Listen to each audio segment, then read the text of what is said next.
ఆకాశాన్నే తాగేసిందే తన కన్నుల్లో నీలం, చూపుల్లోనే ఏదో ఇంద్రజాలం. బంగారు వానల్లో నిండా ముంచే కాలం, చూస్తామనుకోలేదే నాలాంటోళ్ళం. భూగోళాన్నే తిప్పేసే ఆ బుంగమూతి వైనం, చూపిస్తుందే తనలో ఇంకో కోణం.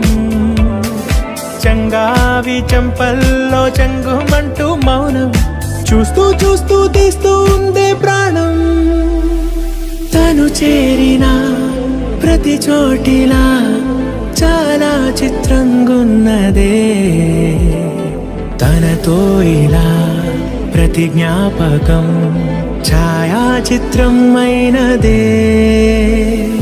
సరే సరే త్వరపడకో, తదుపరి కథ ఎటుకో.